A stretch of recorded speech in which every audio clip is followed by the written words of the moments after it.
할렐루야, 반갑습니다. 마지막 시대를 살아가는 우리들에게는 지금 하나님의 위로가 절실히 필요한 때입니다. 힘내세요. 동일한 마음으로 하나님을 찬양하고 동일한 마음으로 주님의 일을 하다 보면 어느덧 아름다우신 위대하신 예수 그리스도의 품에 있을 줄 믿습니다. 오늘의 첫 순서는 오랜만에 대형 기도로 시작하겠습니다. 첫 번째, 여름님입니다. 여름님이에요. 이 사람은 새로운 시즌이 다가오고 있다. 본인이 생각지 못한 지혜와 달란트를 부어주셔서 하나님께서 이 마지막 시대에 알곡으로 쓰임받게 하실 것이다. 힘내라. 정말 나에게는 소중한 자녀이다. 앞에 있는 여러 가지 작고 큰 문제들로 실망하지 마라. 하나님의 계획 안에 다 포함되어 있다. 이 모든 문제들은 하나님께서 성숙과 발전을 위해서 예비하신 일이라고 생각해라. 그리고 많은 사람들을 하나님이 너를 사랑하신 것처럼 사랑하도록 노력하라. 말씀과 성령으로 더 단단해지고 하나님의 선한 영향력을 주위에 많이 발산해야 하는 사람이다. 힘내라. 사랑하는 내 자녀야. 내가 너를 너무 사랑한다. 두 번째, 줄리엣입니다. 줄리엣 님이에요. 주님 앞에 솔직한 사람이다. 그래서 내가 이 점을 굉장히 높이 평가하고 있다. 정직한 자에게 내가 나의 능력을 부어주고 내가 나의 비밀을 말해준단다. 사랑하는 자녀야, 너가 지금까지 갖고 와둔 모든 것들이 헛되이 돌아가지 않도록 내가 이것을 끈끈이 잡고 있다. 진리 안에서 자유하라. 하나님께 모든 짐을 내어 맡기라. 그리고 기쁨과 행복함으로 늘 날마다 주님 앞에 서 있어라. 내가 너를 진심으로 전심으로 사랑하며 나의 모든 것을 부어주기를 원한다. 이 시대에는 영성도 필요하지만 이렇게 정직한 자를 나는 사랑한다. 사랑하는 내 자녀야, 나와 함께 가자. 너는 내 자녀이고 아주 아름다운 빛의 자녀이다. 언제나 힘들어하지 마라. 이 힘듦이 너에게는 상급이 될 것이다. 사랑한다, 내 자녀야. 나와 함께 가자. 세 번째, 겸손한 마음님입니다. 이 사랑스러운 자녀는 사람들이 보는 눈과 하나님이 보는 눈이 다른 사람이다. 성경에 나오는 뽕나무에 올라간 삭개오 같은 사람이다. 이는 매우 다른 사람보다 멀리 뛰어가서 예수님을 영접하는 부지런한 사람이다. 그래서 내가 이 점을 매우 칭찬한다. 부지런히 하나님을 알려고 하는 아주 성실하고 하나님 앞에서 사랑받는 자녀이다. 기도와 말씀을 조금 더 단단히 붙잡으면 굉장히 지혜로운 사람이 되며 이 마지막 시대에 영성이 풍성한 사람으로 하나님의 사랑이 풍성한 사람으로 자라나서 주님의 놀라운 일들에 참여할 사람이다. 많은 달란트를 남기도록 부지런히 애쓰고 행하라. 하나님께 열중하고 주님을 기쁘게 하다 보면 가족 간의 모든 것들이 해결되고 소원하는 모든 기도가 응답될 것이다. 사랑한다, 내 자녀야. 내가 너를 너무 많이 사랑한다. 네 번째, 박오키 님입니다. 매우 겸손한 사람이다. 하나님 앞에서 이 겸손함으로 칭찬받을 만한 일을 너무 많이 했다. 본인은 생각보다 많은 지혜가 있고 생각보다 많은 스펙을 쌓은 사람이지만 이런 것들을 사람 앞에 드러내지 않는다. 오직 주님 안에서 무엇을 행하며 무슨 기쁜 일을 행할꼬 라고 생각하고 항상 애쓰고 있는 사람이다. 하나님께서 안 보고 계시는 것 같지만 다 보고 계신다고 하십니다. 그리고 그 주위에 있는 모든 사람들이 하나가 되어 주님을 찬양하는 날이 곧 온다고 하시니 힘내세요. 하나님 앞에 어린 아이같이 귀엽고 사랑스러운 사람이다. 내가 이 자녀를 너무 사랑한다. 언제나 주님의 뜻을 구함으로 하늘의 상급도 크지만 이 땅의 상급도 몇 배나 큰 사람이다. 지체하지 말고 너무 힘들어하지 말고 모든 것에 기쁨과 희락의 영으로 하나님과 함께 가라. 그리하면 모든 것들이 속히 진행될 것이다. 사랑한다, 내 딸아. 너는 나의 보배로운 귀한 자녀이다. 5번째, 배성우 님입니다. 이 자녀는 잘 하다가도 가끔씩 멘붕이 와서 하나님이 계실까? 라고 질문을 하기도 한다. 그런데 그것까지도 하나님은 굉장히 사랑스러워하고 계시다. 지금까지 조금 힘든 인생을 살았다. 그런데 그것이 많은 자양분이 되어서 많은 사람 앞에 겸손하고 공감대를 형성할 것이다. 지금은 평신도 사역자를 일으키는 시점이다. 내가 이 배성우, 이 자녀도 반드시 사용할 것이다. 지금은 아무것도 아닌 것 같은데 나중에 굉장히 크게 성장하고 성숙할 것이다.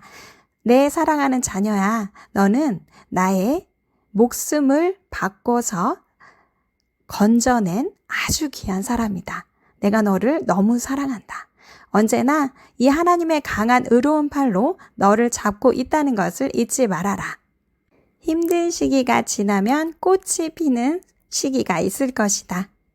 아픈 곳에 손을 얹고 주님의 이름으로 믿음으로 기도하라. 그리하면 나의 손이 너의 손을 포개어 너의 모든 아픈 곳과 질병과 통증을 치료하리라. 역경과 고난 속에서도 좁은 길을 잘 걸었고 주님을 버리지 아니하였다. 말씀이 살아서 움직이는 것을 체험하고 주 하나님과 함께 걷는 시즌이 올 것이다. 사랑하는 내 자녀야, 내가 너를 목숨을 다해 사랑한 것을 항상 기억하기를 바란다. 너는 혼자가 아니다. 내가 너와 함께하고 있고 성령 하나님께서 너를 돌보시고 있다. 너무나 사랑한다. 6번째, 이성호 님입니다.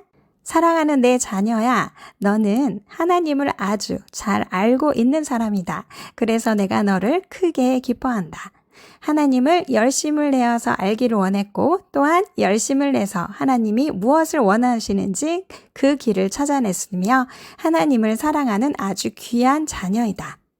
또한 지혜로운 자이기 때문에 역경과 고난과 문제가 오면 그것에서 하나님의 뜻을, 보석을 찾아낼 줄 아는 사람이다. 그래서 이 사람은 어떠한 역경과 고난이 와도 그것이 문제되지 않는 믿음의 사람이다. 요나의 기질이 있는 사람이다. 남다른 예민함과 통찰력이 있는 사람이니 이것을 많이 활용해서 주님의 일에 쓰임받기를 원한다. 굉장히 지혜로운 사람인데 사람들을 잘 판단하지 않고 비판하지 않는 점도 주님께서 칭찬하고 있다. 사랑한다 내 자녀야, 지금까지 했던 것처럼 나와 함께 가자. 끝까지 이 세상을 이기기를 바란다. 7번째, 임영미 님입니다. 항상 주님 안에서 실수하지 않으려고 몸부림치는 사람으로 주님의 음성에 귀를 쫑긋하고 있는 아주 대견한 사람이다. 항상 이 자녀는 내가 말씀으로 인도했고 말씀으로 응답을 많이 한 사람이다. 그리고 생각과 마음 가운데 하나님의 뜻을 많이 넣어주었다. 이것이 하나님의 음성을 듣는 시초가 되고 있다. 또한 주님 안에서 궁금한 것도 너무나 많은 사람이다. 그래서 내가 이 점을 굉장히 칭찬하고 있다. 기특한 내 자녀야, 지금 하나님께서 한꺼번에 모든 것을 다 알려줄 수는 없다. 이것은 내가 많은 사람들을 훈련하는 그런 시즌이기도 하기 때문이다. 그러니 평안한 가운데서 주님을 믿고 그냥 가라. 주님의 옷자락을 잡고 하나님 성령 안에서 거하면 주님의 놀라운 발자취를 알게 될 것이다. 특별히 성령의 충만함을 구하라. 그것이 유지되면 실수하지 않고 내가 너의 길을 반드시 좋은 길로, 선한 길로 인도할 것이다. 놀라운 주님의 은혜를 체험하고 하나님을 만나는 순간들이 있을 것이니 실족하지 말고 계속 기도하라. 내가 너와 함께하며 모든 기도에 응답해 주겠다. 하나님의 섭리는 사람들이 알지 못하기 때문에 시간이 지나가 봐야 아는 것들이 많단다. 사랑하는 내 자녀야, 나는 너가 내 품에 오기 전까지는 무조건 기쁘고 행복하게 살기를 바란다. 쓰러질 것 같을 때 독수리가 날개침같이 갑자기 새 힘을 불어넣어주고 환경이 변하는 놀라운 일들을 체험하게 될 것이다. 사랑한다 내 자녀야, 나와 함께 가자. 네, 이상 7분 대언기도 마치겠습니다. 이름 나오지 않았다고 너무 서운해하지는 마시고요. 제가 종종 또 기도해 드리겠습니다. 그리고 제가 지금 몸이 많이 회복은 되었는데 이상하게 사탄이 방해하는지 몸이 조금 회복이 빨리 안 돼요. 그래서 혹시라도 저를 위해 기도해 주실 때는 무조건 건강하게 해달라고 그렇게 기도를 좀 부탁드리겠습니다. 항상 감사드립니다. 2024년도는 빛이 어둠을 이기는 한 해가 될 거라고 제가 기도할 때 성령님께서 말씀해 주셨습니다. 힘든 시대를 거치고 있지만 그럼에도 불구하고 주님은 빛의 자녀들이 열심으로 주님의 나라를 확장하기를 원하고 계십니다. 그래서 우리는 더욱더 열심을 내서 회개하고 더욱더 열심을 내서 주님의 나라를 확장하는 일에 조금이라도 애쓰고 힘쓰기를 기도하고 소원합니다. 마태복음 11장 12절입니다. 세례 요한의 때부터 지금까지 천국은 침노를 당하나니 침노하는 자는 빼앗느니라. 우리말 성경으로 보면 세례자 요한 때부터 지금까지 하늘나라는 침략당하고 있으니 침략하는 사람들이 차지하게 될 것이다 라고 되어 있습니다. 이 말은 우리가 노력하지 않고 힘쓰지 않고 애쓰지 않으면 천국을 소유할 수 없다라는 말입니다. 우리 목사님께서 말씀해 주신 건데 지옥은 가만히 있으면 간대요. 지옥은 그냥 힘들이지 않고 가만히 있으면 갈 수 있는 곳이 지옥이라고 해요. 우리는 힘들고 애써서 열심으로 회개하고 열심으로 주님의 나라에 동참해야 합니다. 그렇지 않으면 하늘나라를 소유할 수 없습니다. 그냥 죄를 아주 많이 짓고 세상적으로 빠지지 않는다고 해도 가만히 있으면 지옥에 가요. 이 말은 우리가 회개도 하지 않고 성령으로 주님 안에서 거하지도 않으면서 주님의 뜻을 구하지도 않고 주님을 사랑하지도 않으면서 그렇게 하나님의 뜻을 행하지도 않으면서 지옥에 안 가고 천국에 갈 거라는 생각을 하면 안 된다는 겁니다. 누가복음 13장 23절로 24절입니다. 어떤 사람이 여짜오되 주여 구원을 받는 자가 적으니이까 그들에게 이르시되 좁은 문으로 들어가기를 힘쓰라. 내가 너희에게 이르노니 들어가기를 구하여도 못하는 자가 많으리라. 25절입니다. 집주인이 일어나 문을 한번 닫은 후에 너희가 밖에 서서 문을 두드리며 주여 열어주소서 하면 그가 대답하여 이르되 나는 너희가 어디에서 온 자인지 알지 못하노라 하리니. 26절입니다. 그때에 너희가 말하되 우리는 주 앞에서 먹고 마셨으며 주는 또한 우리를 길거리에서 가르치셨나이다 하나. 27절입니다. 그가 너희에게 말하여 이르되 나는 너희가 어디에서 왔는지 알지 못하노라. 행악하는 모든 자들아 나를 떠나가라 하리라. 구원받는 자가 적냐고 예수님께 어떤 사람이 물어봐요. 그러니까 예수님께서 좁은 길로 가야 천국에 갈 수 있다는 것을 아시고 좁은 문으로 들어가기를 힘쓰라고 말씀하시는데 그렇지만 거기를 들어가기를 구하여도 못하는 자가 많다고 말씀을 하세요. 그러니까 우리가 하나님의 길로 주님의 자녀로 좁은 길로 선택을 하고 가고 있어도 실상은 그 천국 문 안으로 들어갈 수 없는 사람들이 많다라는 말입니다. 이 말은 하나님의 뜻대로 살고자 하나 주님의 뜻을 진짜 행하는 자는 없다는 말이에요. 26절에 보면은 하나님 앞에서 먹고 마시고 길거리에서 주님의 말씀을 가르쳤다고 말하는 그리스도인들이 주님 앞에서 말을 하지만 27절에 행악하는 자들이라고 분명히 말씀하십니다. 그러니까 주님과 상관없는 삶을 살면은 행악하는 불법을 행하는 자가 됩니다. 25절에 보면 문을 한번 닫은 후에 라고 되어 있어요. 주님이 은혜의 문을 닫는 시간이 있다라는 거예요. 우리에게 무조건 시간이 영원토록 평생 주어지지 않기 때문에 언제 개인적인 죽음을 맞이할지, 언제 주님이 오실지 정말 모르기 때문에 우리는 은혜의 문이 닫히기 전에 회개하고 성령 충만을 받아야 합니다. 저번 시간에 배웠잖아요. 물과 성령으로 거듭나야 하나님의 나라에 들어갈 수 있습니다. 마태복음 7장 21절입니다. 나더러 주여 주여 하는 자마다 다 천국에 들어갈 것이 아니요 다만 하늘에 계신 내 아버지의 뜻대로 행하는 자라야 들어가리라. 누가 천국에 간다고요? 네, 하늘나라에 가는 사람은 하늘에 계신 아버지의 뜻대로 행하는 사람만 들어갈 수 있습니다. 마태복음 22장 10절과 14절입니다. 종들이 길에 나가 악한 자나 선한 자나 만나는 대로 모두 데려오니 혼인잔치에 손님들이 가득한지라. 청함을 받은 자는 많되 택함을 입은 자는 적으니라. 마태복음 22장 혼인잔치 비유는 매우 중요합니다. 이것을 다 풀면 시간이 너무 많이 지체되기 때문에 제가 조금 짧게 말씀을 드리자면 3절에 혼인잔치에 초대된 사람들이 오기를 싫어했다라고 말을 하고 있어요. 오기를 싫어해서 오지 않았고 5절에 보면 한 사람은 자기 밭으로 들은 척도 하지 않고 가버렸고 어떤 사람은 장사하러 사업하러 갔다고 되어 있습니다.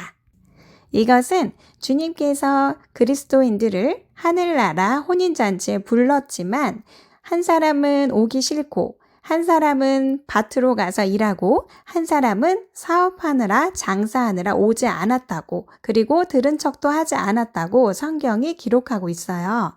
이게 지금 우리의 현실입니다. 우리가 하나님을 믿는다고 하지만 염려와 걱정과 돈에 대한 재물에 대한 걱정으로 그리고 욕심으로 사업하느라고 일하느라고 투잡하느라고 쓰리잡하느라고 하나님이 오라고 할 때 주님의 나라 일에 동참하지 않고 주님의 뜻대로 살지도 않습니다. 주님이 오라고 계속 문 밖에 서서 두드리고 하나님의 일을 같이 하자고 말씀을 하시지만 우리는 듣는 척도 하지 않고 또 오는 것도 싫어합니다. 6절에 보면 남은 자들은 종들을 잡아 모욕하고 죽였다라고 되어 있어요. 그러니까 정말 하나님의 사람을 모욕하고 죽이기까지 하고 주님의 일을 전혀 하지 않으니 7절에 보니까 임금이 노해서 군대를 보내 살인자들을 죽이고 그들의 도시를 불태워 버렸다고 되어 있습니다. 하나님이 화가 나셔서 불태워 버리신 거예요. 그래서 8절에 보니까 혼인잔치는 준비되었지만 청한 사람들은 합당하지 아니하기 때문에 9절에 길에 가서 사람을 만나는 대로 혼인잔치에 청하여 오라고 합니다.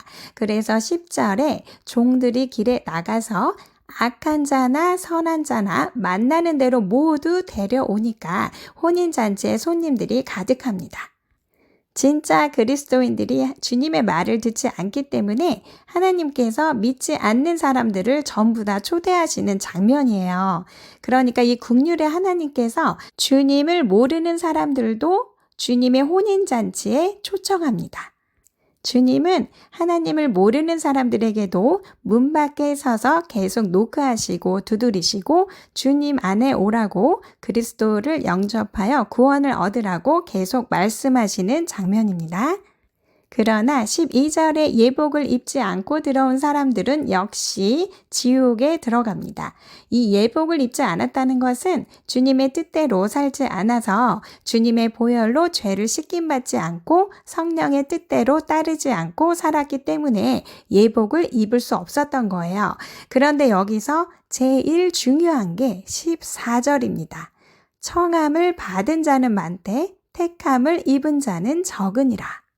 초대받은 사람은 예수님께서 예수 그리스도를 구주로 영접하게 한 모든 사람들을 뜻해요. 그런데 이 그리스도를 영접하던 모든 사람들이 다 구원을 받는 게 아닙니다. 초대받은 사람은 많지만 예수 그리스도를 믿는 사람은 많지만 진짜로 하늘나라에 선택받은 사람은 적다라는 말입니다. 우리가 이 선택을 받으려면 주님의 뜻대로 행해야 합니다. 예복을 입어야 합니다. 주님의 뜻대로 살아야 합니다. 우리가 흔히 그러잖아요. 선택받은 사람은 반드시 천국 간다. 그런데 이 선택이 하나님께서 이 혼인잔치의 말씀에 비유를 해보자면 택함을 받은 자, 선택받은 자라는 뜻은 엄연히 말을 하면 그 사람이 예복을 입었는지 주님의 뜻대로 살았는지 그 예복을 입은 사람만이 선택을 받는다라는 뜻입니다. 초대받은 사람, 즉 청함을 받은 사람, 초대장을 받은 사람, 그리스도를 영접한 사람은 많지만 택함을 입은 자, 선택받은 자, 예복을 입은 자는 적습니다. 좁은 길로 가는 사람, 좁은 길을 선택하는 사람은 많지만 그 좁은 길로 가려고 하는 사람이 적다라는 겁니다. 그 좁은 길로 가려고 해도 가지 못하는 사람이 많을 것이다 라고 예수님이 말씀하신 것처럼 하나님의 뜻을 행하는 것은 매우 어려운 일입니다. 천국은 침노하는 자의 것입니다. 침략하는 자의 것이에요. 그래서 우리가 가만히 있으면 지옥 가고 우리가 정말 열심을 내서 노력을 많이 해서 천국을 침노해서 천국을 소유해야 합니다. 초대받은 사람은 많지만 선택받는 사람은 적습니다. 좁은 길을 선택하는 사람은 많지만 좁은 길로 가려고 하는 사람은 많지 않습니다. 그래서 주님을 목숨 다해 사랑하고 주님의 뜻을 구하고 주님의 뜻대로 사는 자만이 좁은 길로 갈 수 있고 택함을 받을 수 있습니다. 천국은 침노하는 자, 노력하는 자만이 갈 수 있습니다. 다음 내용입니다. 지금 화면에 보시는 것은 하늘에 열심히 뿌려대고 있는 컴트레일입니다.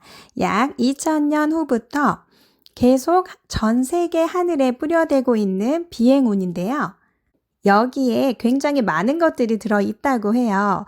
소문에는 666이 들어가 있을 수도 있어 라고 말도 많이 하거든요. 그런데 보통 이 캠트레일에는 하늘을 오염시키고 땅과 지하수, 물을, 생물들, 모든 식물들도 모든 것을 오염시키고 있습니다. 그리고 더 중요한 것은 이 캠트레일이 눈과 비도 굉장히 구름이 오염되다 보니까 오염이 되었어요. 그래서 눈과 비를 많이 맞지는 마시고 맞으시더라도 꼭 깨끗이 씻으시기 부탁드립니다. 그런데 여기에 비밀이 있습니다. 지금 보시는 사진을 보면 하늘에 예수님이 있잖아요. 요즘에 해가 달이 막 2개로 보이기도 하거든요. 그런데 이런 것들이 캠트레일 성분에 들어있는 납이나 다른 화학 성분에 의해서 이런 것들이 가능하다고 해요. 하늘에 빔을 쏠 수 있고 그리고 CG나 여러 가지 기술이 가능하다고 합니다. 그래서 하늘의 징조를 다 믿지는 마시고요. 이 캠트레일로 굉장히 다양한 것들이 가능하다고 하니까 그리고 지금 속속들이 밝혀지고 있는 것들이 우리가 생각지 못했던 것들이 이 캠트레일에 의해서 이야기되고 있습니다. 그리고 기후 조작도 가능하다고 합니다. 지금 기후 조작도 여러 가지로 가능해요. 그래서 방송에 너무 자세히 설명할 수는 없는데 이것에 대해서도 많이 서치 부탁드리겠습니다. 다음 영상 보고 다시 말씀드리겠습니다. 눈이 안 녹고 탑니다. 시커멓게 탑니다. 눈이 안 녹아요. 안 녹아. 타는 소리도 나고 이제 이렇게 불길이 쓰는데 눈이 이렇게 타야 되나? 이렇게 되죠.